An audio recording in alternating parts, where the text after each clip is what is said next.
Негизинен барызга маалым суроолор берилди. Мен да бир эки тактоо суроо берип коеюн. Негизги концепция, принцип мурдагы колдонуп келген мыйзамдын эле принципи калып атат экен да, значит, туурабы? Бүт аныктоочу дагы ошол айыл өкмөт социалдык кызмат аныктайт. 16 жашка чейин муктаж үй биле алат. Мындайча айтканда, принципиалдуу мурдагы мыйзамдан эч нерсе өзгөрбөптүр да. Процедура, азыр ДСП болгон балдар бүгүнкү күнү жылдан жылга көбөйүп атат да. 29 миңге чыкты быйылкы жылы. Мына ошолардын ата энелерине бир топ жол көтөрүлүп келип атат. Барбы мыйзамда бир жеңилдик, айлык акы, пособие? Нурлан Сапакович, абдан жакшы суроо. 29 миң бүгүнкү күндө дели балдарда ден соолугунан мүмкүнчүлүгү чектелген. Бирок ошонун ичинен бүгүнкү күндө Кыргызстан боюнча аныкталган где-то 6 миңдей ошо балдар өтө мындай кыйын абалдагы балдарда. Ошо не обязательно ДЦП, но другие формы есть инвалидности. Ну, грубо говоря, это дети, которые корпус не могут держать, пищу глотать не могут, самостоятельно, без родительской поддержки. Мына ошонун буйрсам да юридический оформлениясын таптык, министрлик менен 1 жылдан бери ушунун үстүндө иштедик. Бүгүнкү күндө мындай уже норма даяр положенияны иштеп чыктык, керек болсо мындай коомдук көп талкуулардан өткөрдүк.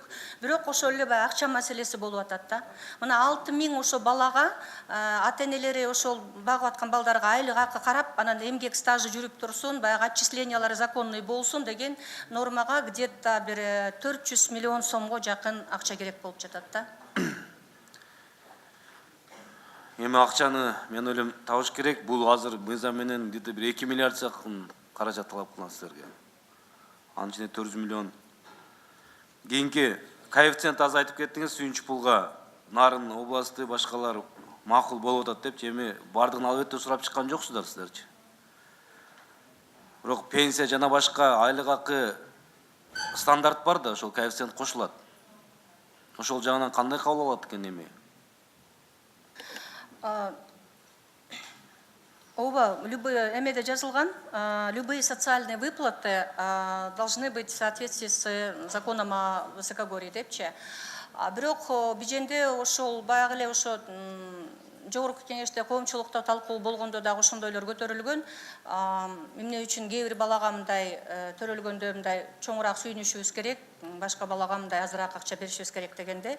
Анан бул сүйүнчүнү азыр пособие деп деле айтыш кыйын болуп атат. Ошон үчүн бул как единовременная выплата, да, со стороны государства, какая-то поддержка разовая. Допустим, жана 9 майда ветеранам войны деле берип атпайбызбы единовременная поддержка, ал деле бирдей размерде берилет да.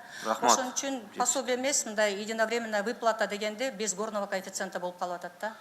Рахмат, мен акыры кошумчалап кетейин. Жана социалдык кызматкерлер жерлерди аныктаганды мен ойлойм туура болот. Аларга мындай билет, көрүнүктүү, ар бир айыл өкмөттө атайын тизме илинип турса, кайсыл үй бүлө пособие алат, канчадан керек болсо.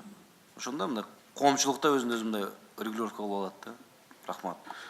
Рахмат, Нурлан Сапакович. Анда кийинки сөз Алтынбек Турдубаевичке берилет.